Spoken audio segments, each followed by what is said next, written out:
Well, thank you very much for this opportunity to speak to a very well-informed audience. I'm supposed to speak on the broad subject of measuring South-South strategic networks. And when I applied my mind to the subject, I thought that I should make a few introductory remarks in order to frame the subject, because I think the concept of South-South strategic networks is not entirely clear. It is true that South-South cooperation as an idea was in part rooted in ideology and had an anti-Western bias. The developing countries wanted to create linkages amongst themselves to fulfill each other's needs to the extent possible, independent of the West, and reduce their dependence on Western markets. The changes in the international system have, I think, diluted the salience of such thinking today. To my mind, the North-South divide no longer dominates the strategic thinking of the South, in inverted commas, even if calls for reforms in the international system are directed at reducing the West's control of it. Many organizations created in the South with the strategic intent of strengthening regional cooperation have produced limited results to my mind, whether it is SAARC or the GCC or the ECO. The ASEAN, of course, has been quite successful in political, security, and economic terms, but this is an isolated example in Asia. It's a difficult model to replicate, but here too, the North has had to be co-opted. Some of the ASEAN countries are or have been allies of the United States. With forums like APEC, ASEM, and now the TPP, not to mention the East Asian Summit, the South-South strategic networks cannot be delinked from the strategies of the North. On a broader plane, South-South cooperation as an idea has lost force because of globalization and interdependence created at the international level, especially economic.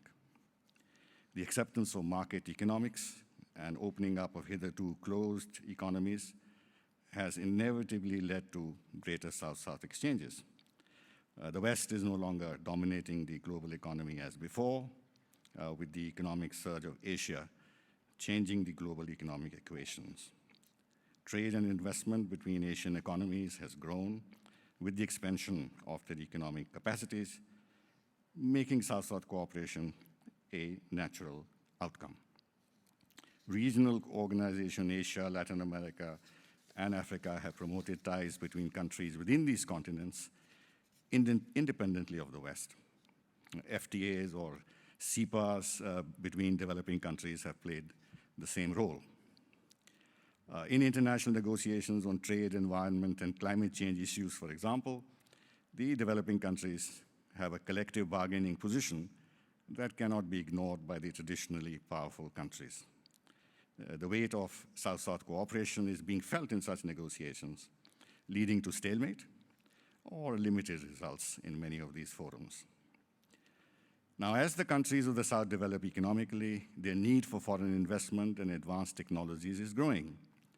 In this regard, the importance to them of the economies of the North cannot be overlooked. State-controlled, closed economies of the past, with self-reliance and import substitution as a model of economic development, could also control the aspirations of the people and direct them politically towards a certain view of capitalism in the Western world. This is no longer possible, with the result that South-South cooperation has become part of a wider engagement of these countries with the world at large. The communication revolution has changed the way in which the middle class in the countries of the South is looking at the world. The soft power of the West has increased manifold through the internet and the social media, and this has affected the aspirations and lifestyles of people in developing countries, removing mental barriers regarding networking with the West.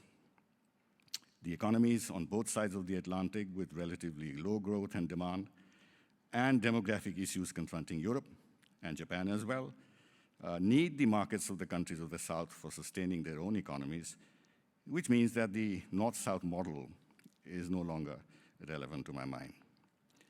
Let me now come specifically to India. Now, India is creating strategic networks involving countries of the South, not necessarily as part of any conscious South-South model, but as a natural result of the liberalization of its economy, its increased integration with the global economy, and the high growth rates it has enjoyed in recent years. We have FTAs, CICAs, CEPAs, or PTAs with ASEAN and with individual ASEAN countries like Thailand, Singapore, Malaysia, besides countries like Sri Lanka and Afghanistan, Chile, and organizations like Mercosur. We have the SAFTA in South Asia and trade agreements with Africa, Bangladesh, Maldives, and Mongolia, as well as a framework agreement with the GCC. Our economic footprint in the South has increased. The strategic intent, apart from the natural external dynamism of a growing economy, is not absent in some of these initiatives. The ASEAN has wanted greater involvement of India in its region, both to benefit from the growing Indian market as also to balance China. Some ASEAN member countries are still not satisfied with the zeal of India's Look East policy, believing that India can do much more to increase its footprint in ASEAN. They compare China's dynamism with India's hesitations. India is working strategically to increase land and sea connectivity with ASEAN. This east-west connectivity will balance the north-south connectivity that China has promoted to link the ASEAN economies with its own. This strategic consideration does weigh with India. The 2004 car rally from India's northeast to Indonesia via Vietnam was intended to signal the feasibility of such connectivity. Plans exist for a Delhi-Hanoi rail link and a trilateral highway project between India, Myanmar, and Thailand, with extension to Laos and Cambodia. A study on the Mekong-India economic corridor has also been conducted. Such projects could also help India in breaking down Bangladesh's resistance to provide transit facilities to us through its territory towards the east. India's isolated northeast can be beneficially opened up with these eastward linkages. Other than this, India could have access to Myanmar's hydrocarbon resources currently flowing northwards to China. India's total trade with ASEAN, that was less than $8 billion in 2001-2002, has reached $78 billion in 2012, and the target is to reach $100 billion by 2015. We have increased our defense cooperation with Southeast Asian countries through our participation in the ARF and ADDM+, the Regional Cooperation Agreement on Combating Piracy, and importantly, the biennial Naval Milan exercises. India and ASEAN states, as is obvious, have a shared interest in combating non-state threats to maritime security, such as piracy, transnational crime, smuggling, international terrorism, and drug trafficking.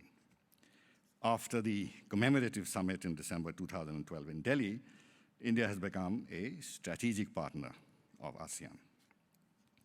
India has tried to link South Asian and Southeast Asian economies in another initiative, the Bay of Bengal Initiative for Multi-Sectoral Technical and Economic Cooperation, BIMSTEC, which comprises of India, Bangladesh, Sri Lanka, Myanmar, Thailand, Bhutan, and Nepal. This is another example of sub-regional South-South networking promoted by India, in part to compensate for Pakistan's obstructive policies within SAARC.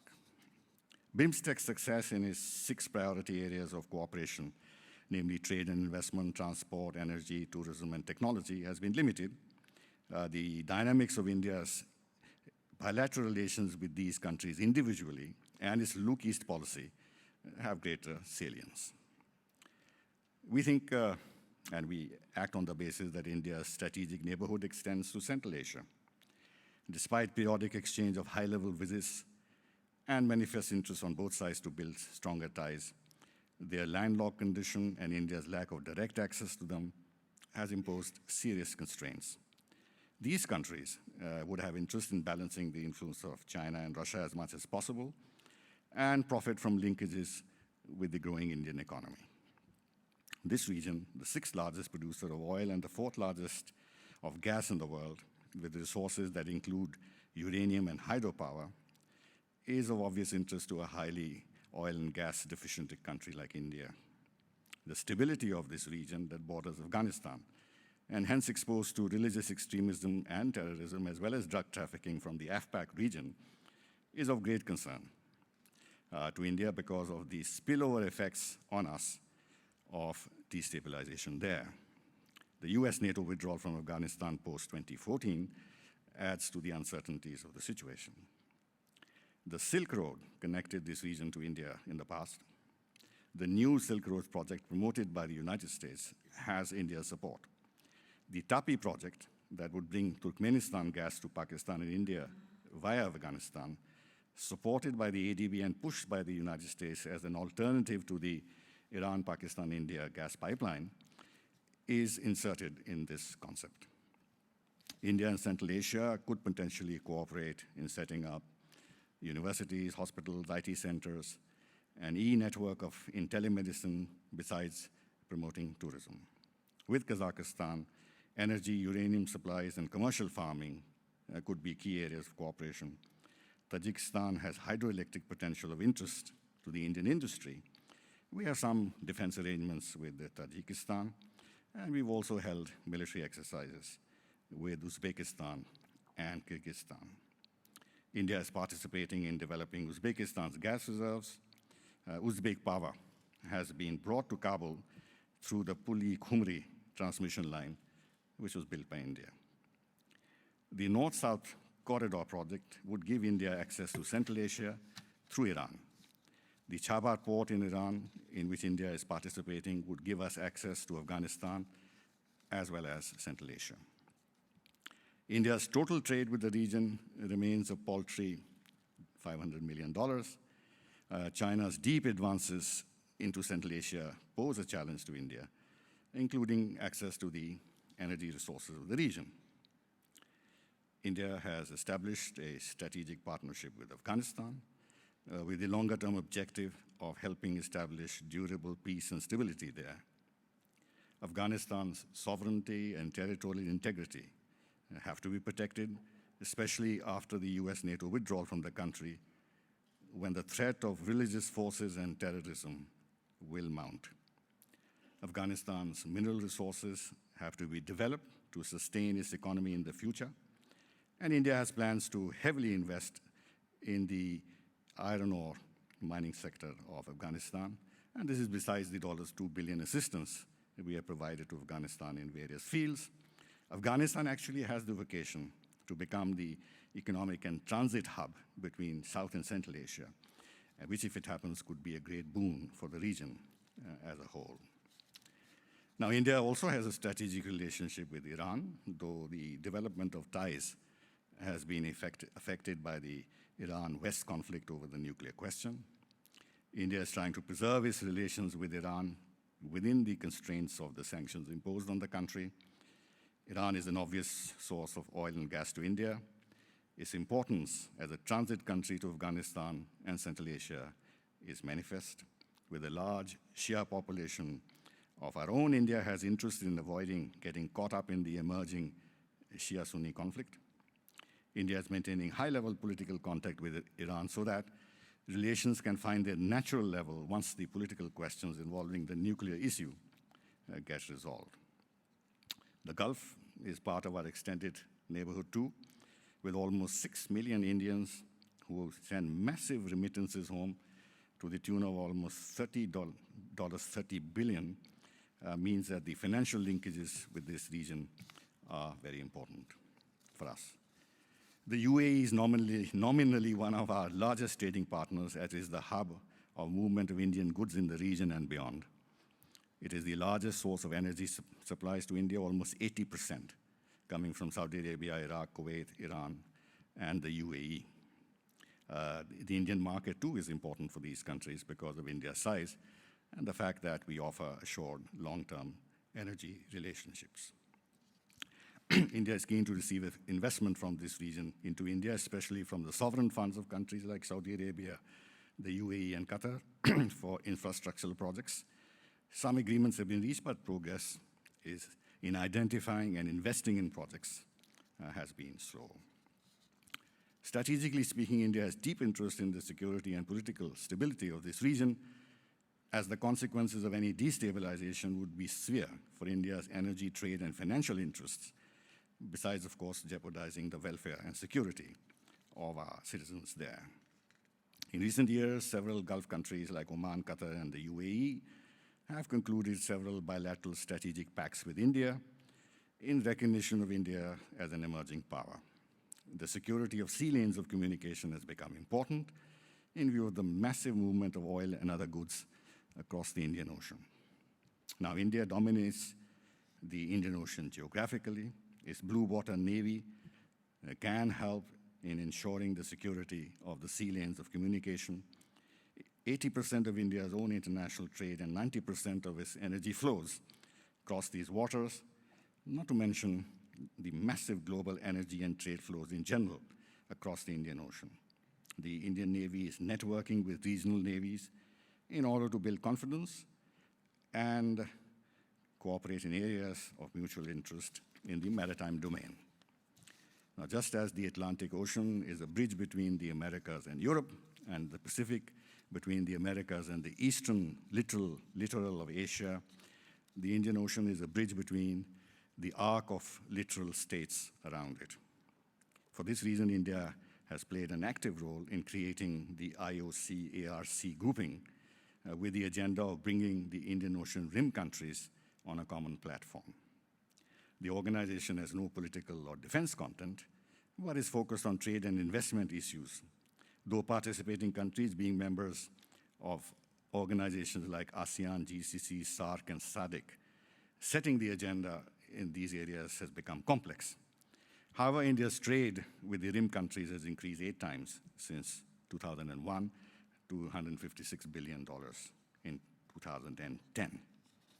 Now, sharing best practices in coastal security, disaster risk reduction, and humanitarian access, fisheries, etc., are obvious areas of cooperation within IOC-ARC.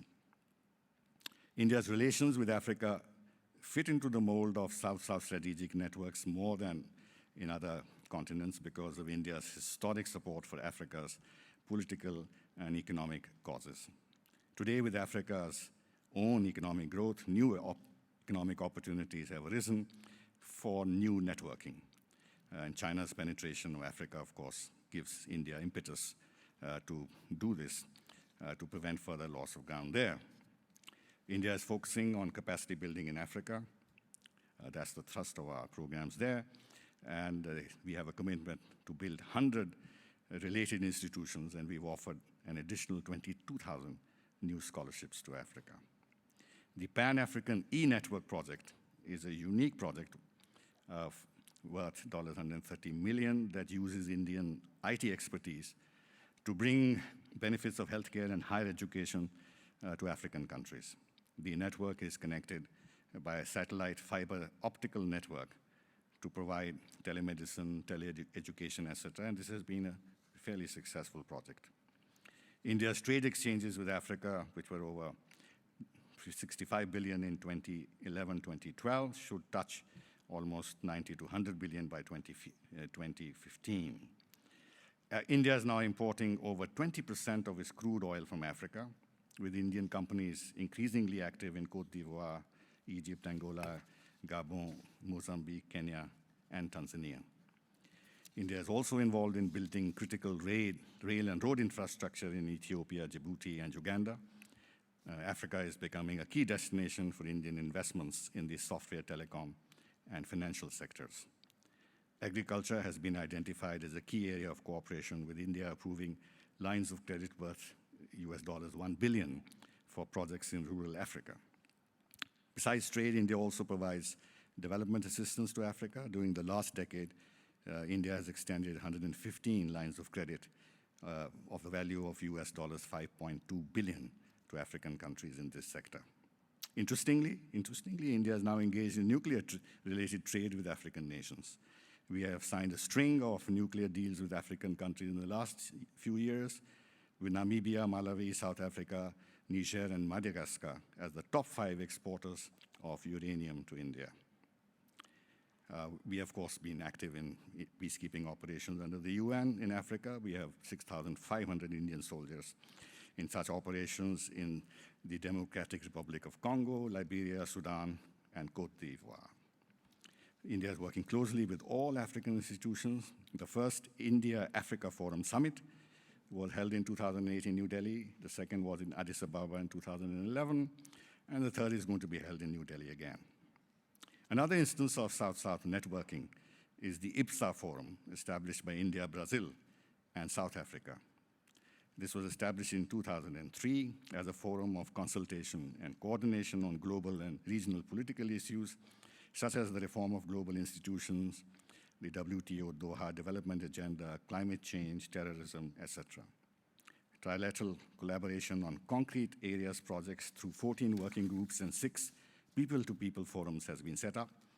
It is also assisting other developing countries, however modestly, by taking up projects there through the IPSA Fund. An innovative work of IPSA is the establishment of a modest IPSA facility fund for alleviation of poverty and hunger, through which development projects are executed in developing countries. The fund has received the 2010 Millennium Development Goal Award for South-South Cooperation in September 2010 in New York, recognizing the work of the 3 countries in using innovative approaches to share development experiences in other parts of the world. And we have IPSA projects that cover Haiti, Guinea-Bissau, Cape Verde, Burundi, Palestine, Cambodia, Lao PDR, and Sierra Leone. And finally, I'll end with some words on India and Latin America. We have been divided by distance, but the dynamism of growth there and in India are bringing the 2 continents, well, we are not a continent, with 2 countries and the region together. As recently as 1991-92, India-Latin America trade was less than $500 million, but from 2000 to 2009, our trade has grown 8-fold to reach approximately $20 billion. The Latin American countries see opportunities in India's large growing market and have noted the emergence of India as an IT power, while India sees opportunities for export of its manufactured products to this region, as well as scope for investment there. The Latin American countries have increased the number of their missions in New Delhi from 12 in 2002 to 18 in 2009, and India has also doubled its representation in Latin America from 7 to 14. A preferential trade agreement between India and Chile went into effect in 2007, and another between India and Mercosur followed in 2009. The Brazil-India link is the most important in the India-Latin America relationship. Their BRICS membership apart. I've not spoken on BRICS because I don't think BRICS fits into the mold of South-South cooperation. Their BRICS membership apart, Brazil and India have played leading roles in shaping what you might call North-South discussions in recent years. Former President Lula underscored the complementarities between Brazil and India on many multilateral issues, including as aspirants to permanent membership of the UN Security Council. With Brazil, our trade reached $10.6 billion in 2012. Indian companies have already invested over $1.5 billion in Brazil, and Brazilian companies have invested about $600 million in India. And there is a feeling that a Brasilia-New Delhi axis can contribute to the emerging international global architecture. Now, this broad survey of India's South-South strategic networks, I think, should be seen in the context of the reality that India's biggest economic partner is the United States as an individual country, and the EU as a trading bloc. Our biggest partner in goods trade is China, and our biggest defense partner is Russia. Thank you.